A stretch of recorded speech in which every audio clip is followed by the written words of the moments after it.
Bienvenue à vous dans l'Internet, la terre de tous les geeks, geekos, connaisseurs et amateurs.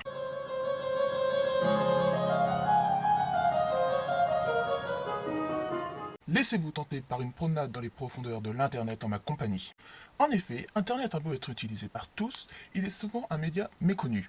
Nous avons une sorte de conscience collective de ce qu'est Internet. Mais, dans les faits, chacun ne sait que ce qui l'intéresse de l'Internet. Et personne ne se pose la question de ce qu'il est dans son intégralité. Si je posais la question à 3 personnes différentes dans la rue, j'aurais 3 réponses différentes. Toutes justes.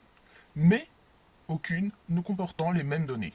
En effet, pour certains, c'est un moyen de se renseigner, pour d'autres un moyen de communiquer, pour d'autres un travail, ou encore juste un moyen de vivre sa passion. Et c'est là tout le cœur des mystères de l'Internet. Je vais tenter de découvrir avec vous les différentes facettes de l'Internet, qu'il s'agisse des aspects techniques, ou qu'il s'agisse des aspects plus à proprement parler artistiques, culturels, divertissement, et ainsi de suite. Quand nous en aurons fini, vous ne verrez plus ce média avec le même regard.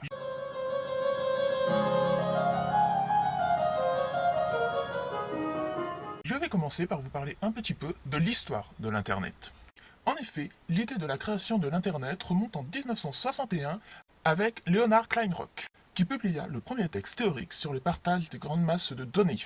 L'année suivante, Lee Clyder écrivit à son tour des textes décrivant les interactions possibles entre différents ordinateurs. Ce fut également lui qui persuada ses successeurs de l'importance d'un réseau informatique. En 1965, la première connexion informatique à longue distance eut lieu entre les États du Massachusetts et de la Californie. Durant ces années, entre 1962 et 1965, le système militaire ARPANET vit le jour pour faciliter et améliorer les échanges militaires en cas d'attaque nucléaire. Son fonctionnement ? Diffuser sur plusieurs serveurs les données pour que si jamais il y avait une attaque nucléaire, tout ne disparaisse pas avec le serveur. En 1972, Ray Tomlinson mit au point le courrier électronique. Et en octobre de la même année, ARPANET fit sa première présentation publique. En 1973, Vincent Cerf, considéré comme un des pères de l'Internet moderne, se joint au projet. Et le 1er janvier 1983, ARPANET prend le nom officiel d'Internet. C'est dans les années 90 que naît l'Internet tel que nous le connaissons.